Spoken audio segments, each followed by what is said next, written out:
Alhamdulillah Rabbil Alamin. Wassalatu wassalamu ala asyrafil anbiya'i wal mursalin Sayyidina Maulana Muhammadin sallallahu alaihi wasallam wa ala alihi wa sahbihi ajma'in, amma ba'du.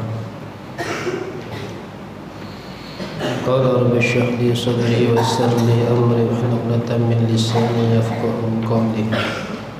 Inna asdaqal hadithi kitabullah wa khairul hadi hadi sayyidina Muhammadin sallallahu alaihi wasallam.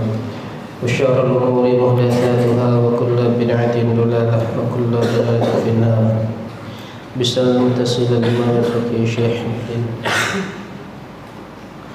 شرفنا الله بعلومه ونفحاته في الدارين. الفاتحة.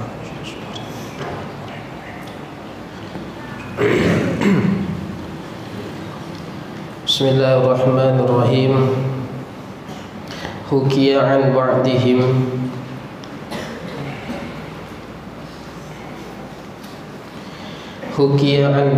dikisahkan dari sebagian ulama annahu bahwa sesungguhnya seseorang ra'a waraqatan fil ardi, ialah melihat seseorang waraqatan akan kertas fil ardi di tanah.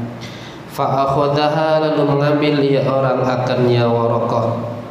Fawajada fiha, lalu mendapati orang padanya waraqah al-basmalata, akan basmalah, wa syai'an minal qur'ani, dan sesuatu dari Al-Qur'an.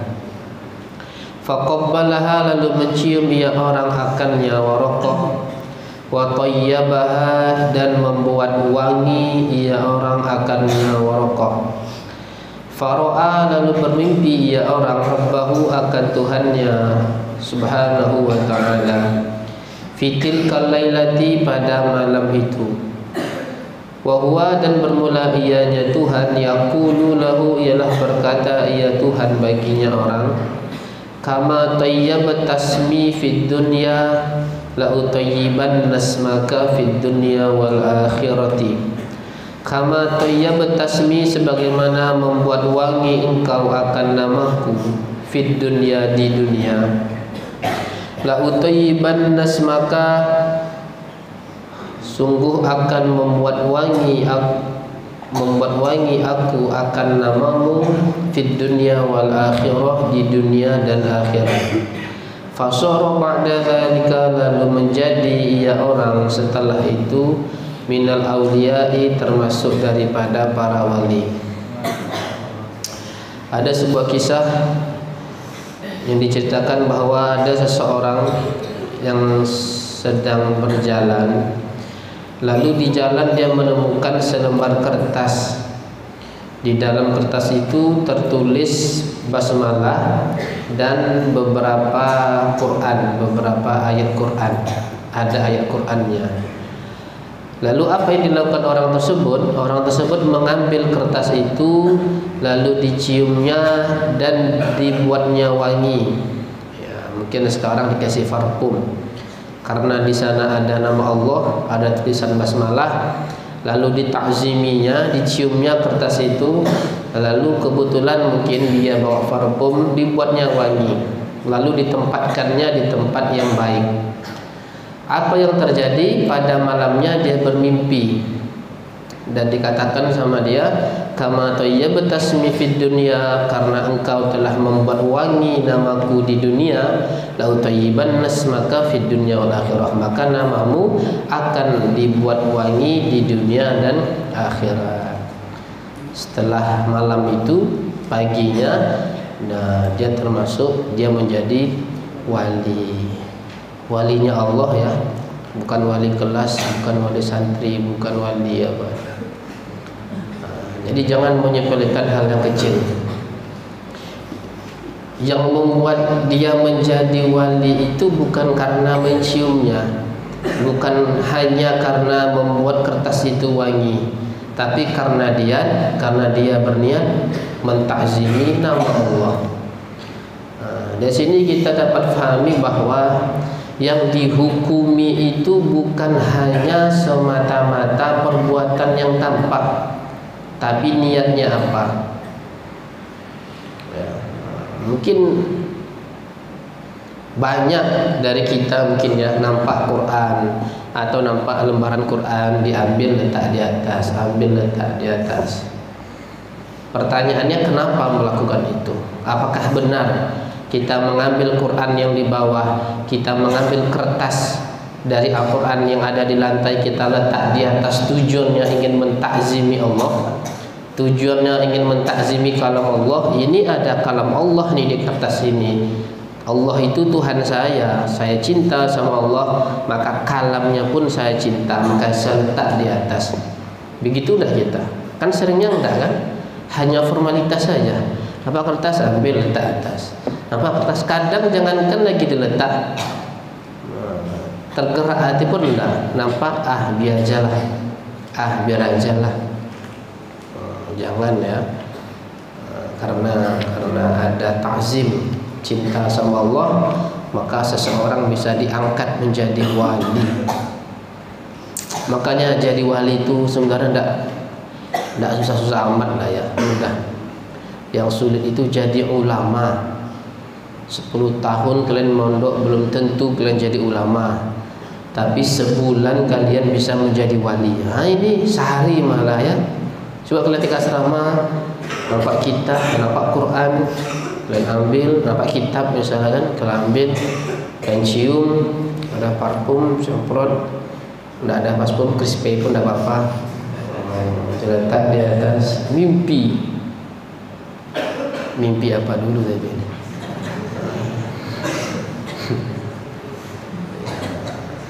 Jangan coba-coba lah, tidak bisa ya. Itu perasaan itu.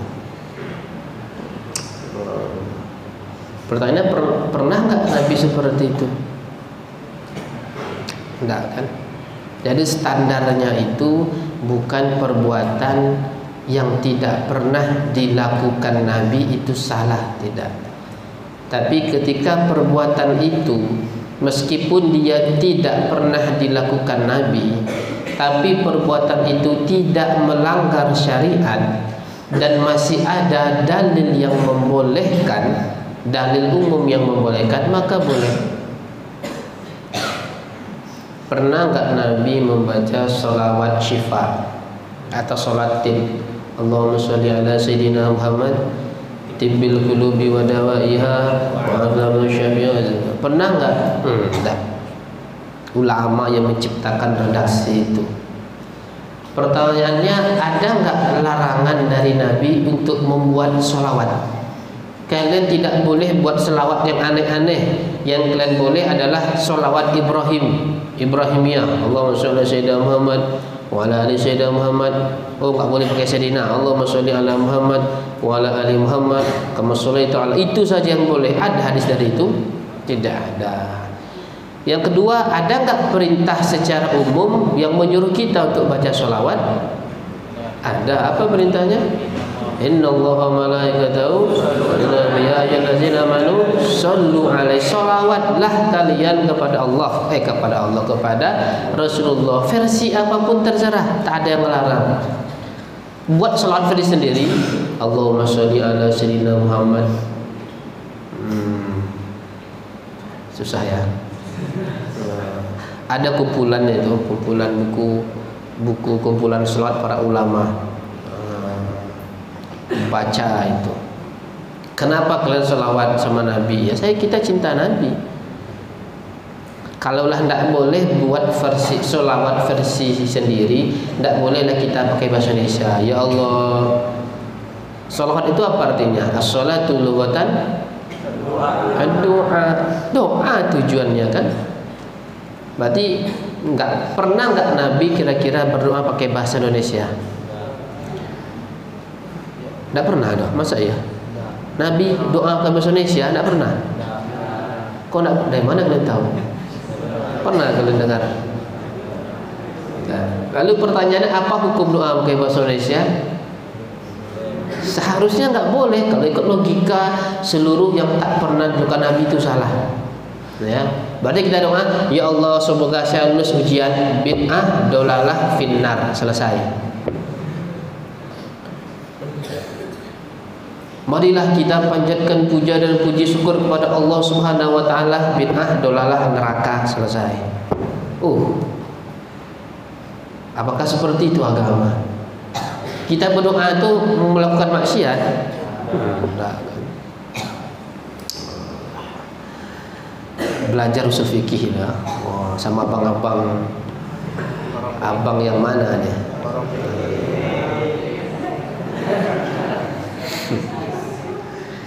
Jadilah ya.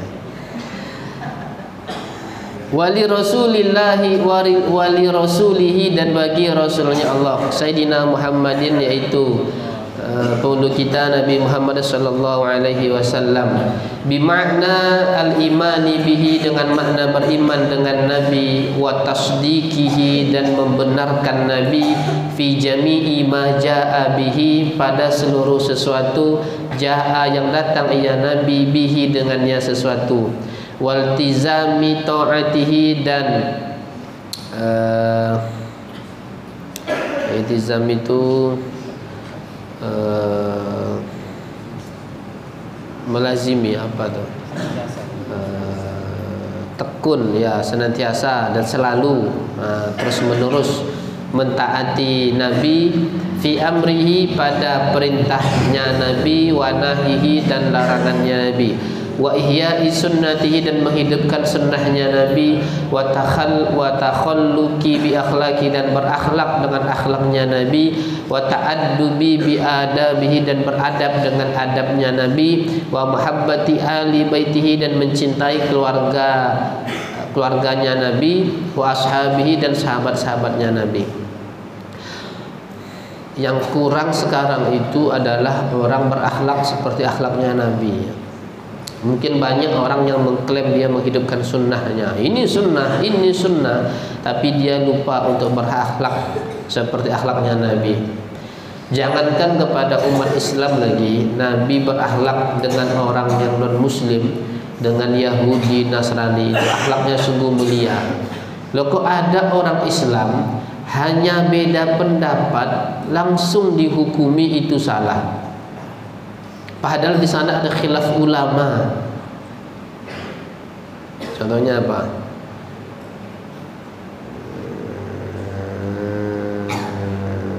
Tasbih.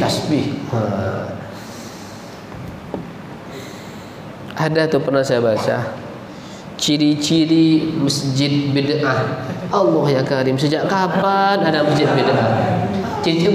Ciri-ciri masjid sunnah, tidak ada tasbih. Saya nanya, pernah nggak Nabi menamakan masjid sunnah? Menamakan masjid sunnah itu aja bid'ah. Ya, ciri-cirinya tidak ada tasbih. Yang kedua, tidak ada tulisan kaligrafi. Yang ketiga, zikirnya sendiri-sendiri. Oh, ini nggak ada tulisan ya, ini sunnah nih, alhamdulillah, insyaallah. Ini bid'ah nih, mimbar bid'ah nih berarti ini. Kayak tasbih lah. Ya.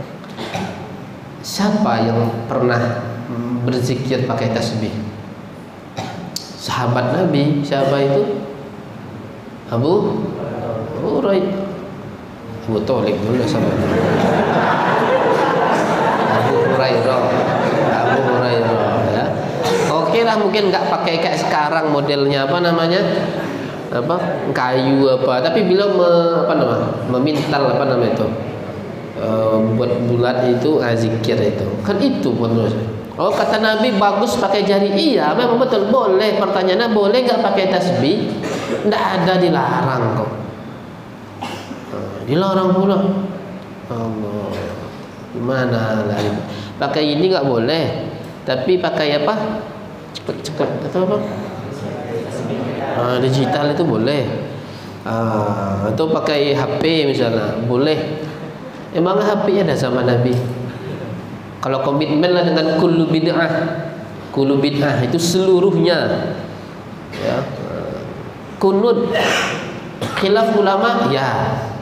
Ada yang bilang sunnah, ada yang bilang tidak. Ada yang bilang sunnah itu ketika i'tidal, ada yang bilang sunnah sebelum rukuk. Itu ulama khilaf.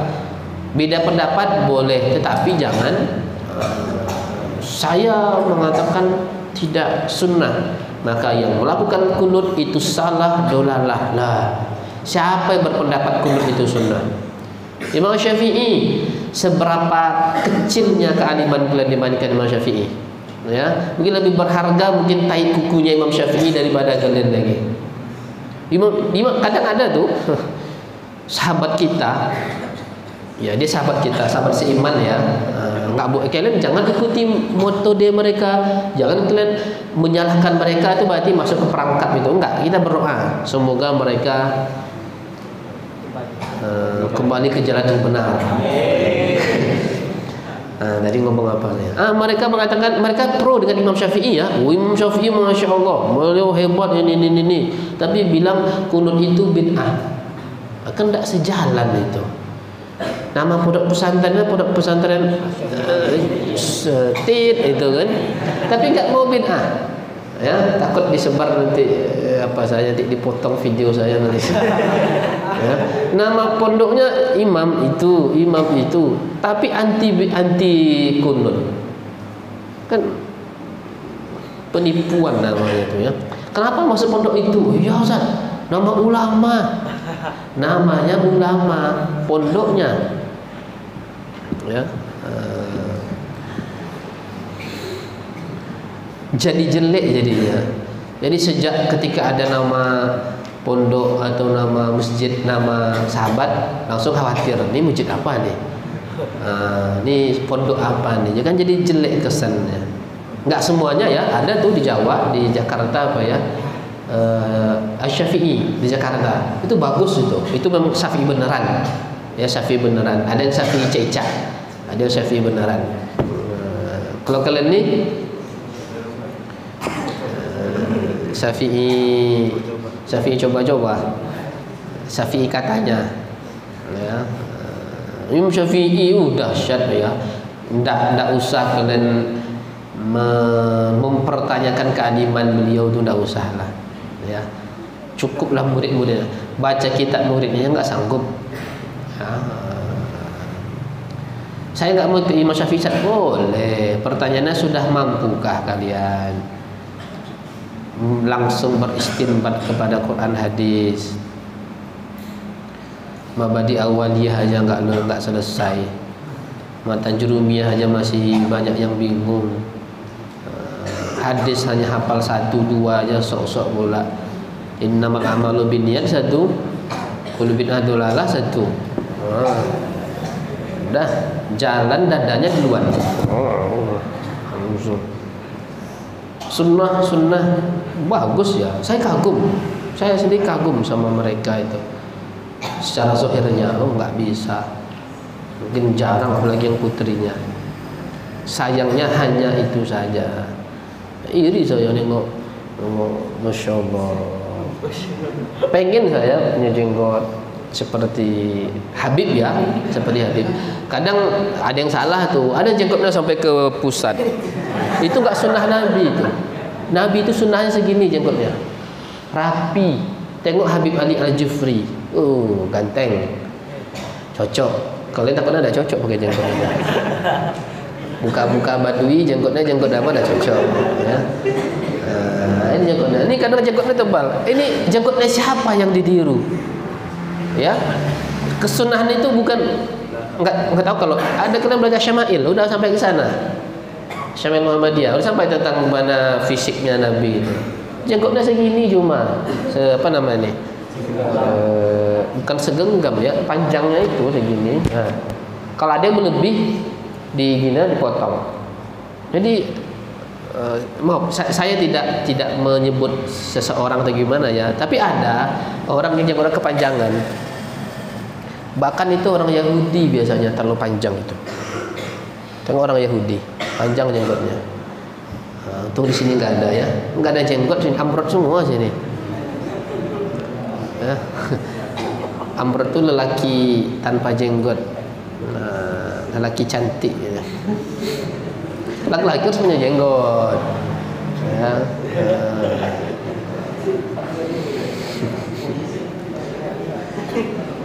Jenggot pelihara, kumis tidak usah. biar maco Ustaz, tidak apa-apa ya. Asal niatnya jangan seperti oh ini biar asal niatnya enggak, asal niatnya benar aja. Kan tetapi kalau dari Nabi kan anjurannya jenggot ya, kumis dipotong. Ada ulama mengatakan itu alasannya untuk membedakan dengan yang non muslim. Karena orang non muslim dulunya kumisnya dipelihara, jenggotnya dihilangkan. Orang apa? Yahudi itu orang apa itu? Jadi untuk membedakan, jadi ada ulama mengatakan boleh. Jadi tidak ada larangan sebenarnya untuk memperpanjang kumis. Asal jangan panjang kali lah. Ini pula kan. Gini mainnya. Waliaimatil muslimina, dan bagi umat, bagi pemimpin-pemimpin muslim.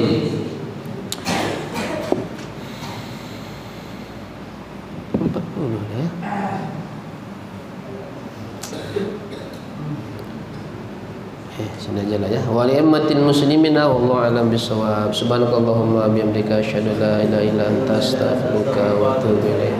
Assalamualaikum warahmatullahi wabarakatuh.